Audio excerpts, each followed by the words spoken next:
റമദാൻ വിശേഷവുമായി എത്തുന്ന ഒരു മിഠായി വാലയെ പരിചയപ്പെടാം. പുരാനി ദില്ലിയിലെ തുർക്കുമാൻ ഗേറ്റിലും പരിസരങ്ങളിലും കഴിഞ്ഞ 20 വർഷമായി മിഠായി വിറ്റ് ജീവിക്കുന്ന ഇദ്ദേഹം നോമ്പുകാലത്ത് മിഠായി കൊണ്ട് കളിപ്പാട്ടം തീർത്താണ് കുട്ടികളെ ആകർഷിക്കുന്നത്.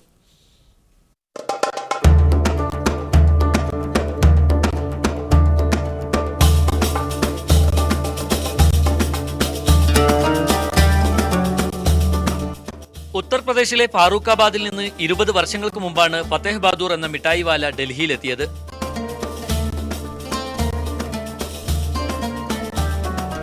പരമ്പരാഗതമായി തുടർന്നുവരുന്ന മിഠായി വിപണനത്തിൽ കാലാനുസൃതമായ മാറ്റങ്ങൾ വരുത്തിക്കൊണ്ട് ഇദ്ദേഹം ദില്ലിയിലെ കുട്ടികളെ വിസ്മയിപ്പിക്കുകയാണ്.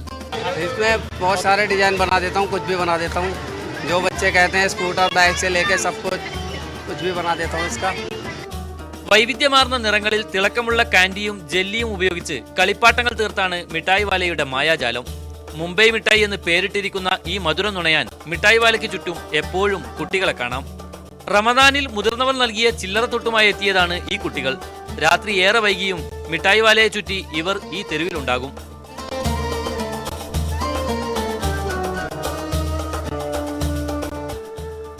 കൊച്ചുകുട്ടികൾക്കായി മോതിരവും വാച്ചും മുതൽ സൈക്കിളും ബൈക്കും വരെ ഇദ്ദേഹം മിഠായിൽ തീർക്കും.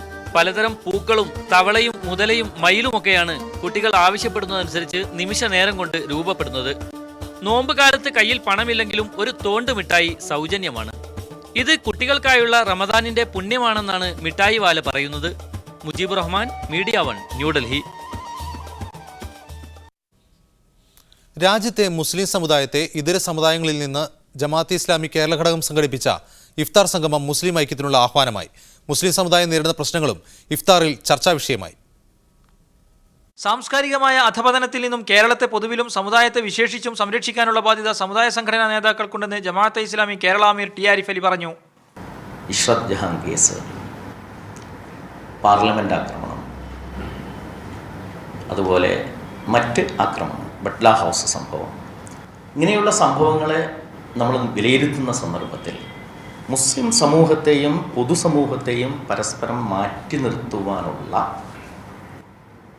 പദ്ധതികൾ ആസൂത്രിതമായി ഇന്ത്യയിൽ നടപ്പാക്കപ്പെടുന്നുണ്ട് എന്ന് നമുക്ക് തോന്നി.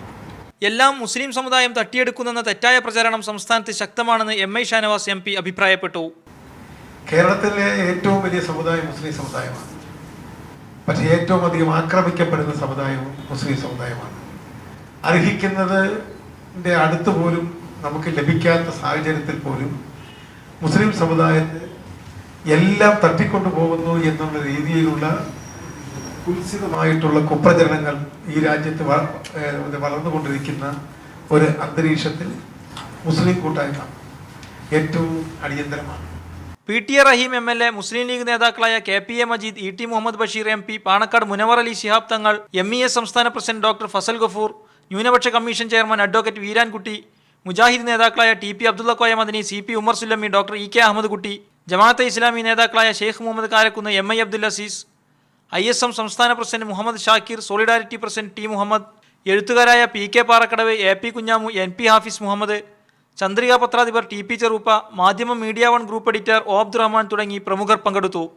മീഡിയ 1, കോഴിക്കോട്. ഇനി നാളത്തെ സുബഹി സമയം.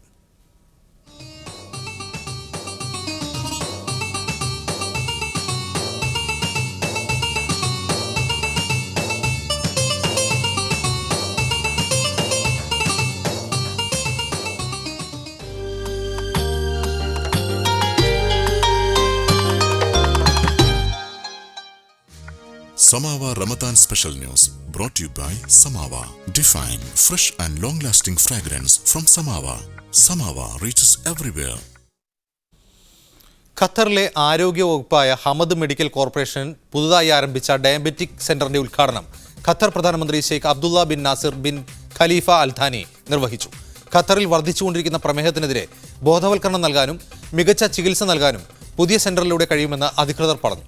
ഖത്തർ ആരോഗ്യ വകുപ്പ് മന്ത്രി അബ്ദുള്ള ബിൻ ഖാലിദ് അൽ Qahtani, HMC managing director doctor ഹനാൻ അൽ ഖുവാരി എന്നിവർ പരിപാടിയിൽ സന്നിഹിതരായി.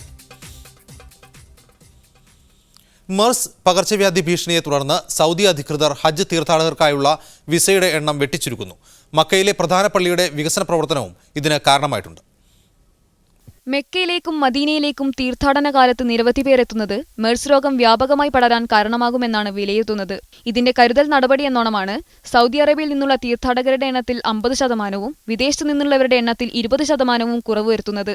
വരും ദിവസങ്ങളിൽ രോഗം പടരുന്നത് തടയുന്നതിനാവശ്യമായ മാർഗരേഖകൾ ലോകാരോഗ്യ സംഘടന നിർദ്ദേശിക്കും. ഇതിനായി മെഴ്സ് രോഗ വിദഗ്ധരെ ഉൾപ്പെടുത്തി എമർജൻസി കമ്മിറ്റി രൂപീകരിച്ചു. മിഡിൽ ഈസ്റ്റ് റെസ്പിറേറ്ററി സിൻഡ്രത്തിന്റെ ചുരുക്കരൂപമാണ് മെഴ്സ്. ചുമയും പനിയും ന്യൂമോണിയുമാണ് രോഗലക്ഷണം. കഴിഞ്ഞ വർഷം ഗൾഫിൽ കണ്ടെത്തിയ രോഗം പിന്നീട് ഫ്രാൻസ്, ജർമ്മനി, ഇറ്റലി, തുണീസ്യ, ബ്രിട്ടൻ തുടങ്ങിയ രാജ്യങ്ങളിലുമെത്തി. സാർസ് വൈറസിന്റെ അതേ കുടുംബത്തിൽപ്പെടുന്നതാണ് മെഴ്സ് വൈറസ്.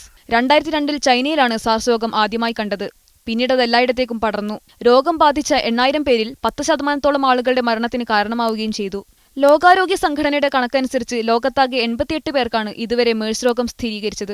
ഇതിൽ 45 പേർ മരിച്ചു. സൗദിയിൽ 69 പേർക്കാണ് രോഗബാധയുണ്ടായിട്ടുള്ളത്. ഇതിൽ 38 പേർ മരിച്ചു. ഈ സാഹചര്യത്തിൽ കുട്ടികളും ഗർഭിണികളും പ്രായമായവരും ഹജ്ജ് തീർത്ഥാടനത്തിൽ നിന്ന് വിട്ടുനിൽക്കണമെന്നും സൗദിയിലെ ആരോഗ്യ മന്ത്രാലയം അറിയിച്ചു. News desk media 1. ജനന സർട്ടിഫിക്കറ്റ് ഇനി മുതൽ ഇലക്ട്രോണിക് സംവിധാനം വഴി ലഭ്യമാക്കുമെന്ന് ഉന്നതാരോഗ്യ സമിതി വ്യക്തമാക്കി. മതിയായ രേഖകളിൽ ഹാജരാകുന്ന പക്ഷം മണിക്കൂറുകൾക്കകം തന്നെ സർട്ടിഫിക്കറ്റ് ലഭ്യമാകുമെന്നതാണ് ഇതിന്റെ പ്രത്യേകത. പദ്ധതിയുടെ സുഗമമായ നടത്തിപ്പിനായി ആശുപത്രിയിലെ ഫാർമസിക്ക് അടുത്ത് പുതിയ ഓഫീസ് പ്രവർത്തനം ആരംഭിച്ചതായി അൽ അറബ് പത്രം റിപ്പോർട്ട് ചെയ്തു. ഇനി കറൻസി നിലവാരം.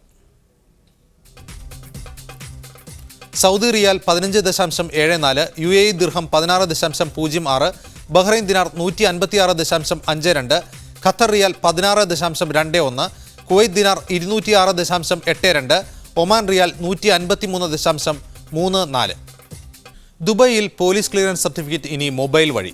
സ്വഭാവ സർട്ടിഫിക്കറ്റ് അപേക്ഷിച്ചയാളുടെ മൊബൈലിലേക്ക് അന്വേഷണത്തിന് ശേഷം സർട്ടിഫിക്കറ്റ് ദുബായ് പോലീസ് അയക്കും. നിശ്ചിതമായ ഫീസ് അടയ്ക്കുന്നതോടെ 2-3 ദിവസത്തിനകം സർട്ടിഫിക്കറ്റ് ലഭിക്കും. രാജ്യത്തെ എല്ലാ സംവിധാനങ്ങളും സ്മാർട്ട് ഗവൺമെന്റിന്റെ ഭാഗമാക്കുന്നതിന്റെ തുടർച്ചയായിട്ടാണ് ദുബായ് പോലീസിന്റെ പുതിയ നീക്കം. വാഹനാപകടത്തിൽ ഗുരുതര പരിക്കേറ്റ് ഓർമ്മശക്തിയും ഭാഗികമായി ചലനശേഷിയും നഷ്ടപ്പെട്ട മലയാളി എന്ന് കരുതുന്ന യുവാവ് ദമ്മ മെഡിക്കൽ കോംപ്ലക്സിലെ തീവ്രപരിചരണ വിഭാഗത്തിൽ കഴിയുന്നു. മാസങ്ങൾക്ക് മുൻപ് വാഹനാപകടത്തിൽ പരിക്കേറ്റ് കിടന്ന ഇയാളെ ആരെല്ലാമോ ആശുപത്രിയിൽ എത്തിക്കുകയായിരുന്നു. ആരും അന്വേഷിക്കാൻ എത്താത്തതിനാൽ കാര്യമായ ചികിത്സ കിട്ടാതെ ഇയാൾ പ്രയാസപ്പെടുന്നുണ്ട്. ഇയാളുടെ ചിത്രം തിരിച്ചറിഞ്ഞ് ബന്ധുക്കളോ നാട്ടുകാരോ എത്തിയാൽ വിദഗ്ധ ചികിത്സയ്ക്കായി നാട്ടിലെത്തിക്കാനുള്ള സഹായങ്ങൾ നൽകാമെന്ന് സാമൂഹ്യ പ്രവർത്തകർ ഉറപ്പു നൽകുന്നു. ICC T20 ക്രിക്കറ്റിൽ റാങ്കിങ്ങിൽ ഇന്ത്യ 3-ാം സ്ഥാനത്തെത്തി. നേരത്തെ 5-ാം സ്ഥാനത്തായിരുന്നു ടീം ഇന്ത്യ. ലണ്ടനിൽ ചേർന്ന ICC വാർഷിക ബോർഡ് യോഗത്തിലാണ് പുതിയ പട്ടിക പുറത്തിറക്കിയത്. ശ്രീലങ്ക 1-ാം സ്ഥാനത്ത് തുടരുകയാണ്. 2-ാം സ്ഥാനത്ത് വെസ്റ്റ് ഇൻഡീസുമാണ്. ഇന്ത്യക്ക് 121 പോയിന്റാണ് പുതിയ പട്ടിക പ്രകാരം ഉള്ളത്.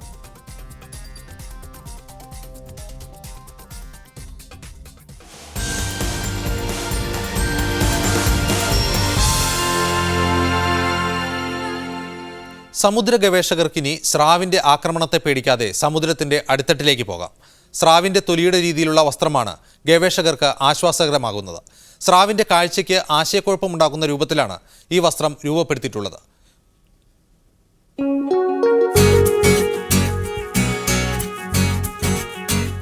ഓസ്ട്രേലിയൻ ശാസ്ത്രജ്ഞന്മാരാണ് സ്രാവുകളുടെ ആക്രമണത്തെ ചെറുക്കാൻ പുതിയ ജലവസ്ത്രവുമായി രംഗത്തെത്തിയിരിക്കുന്നത്.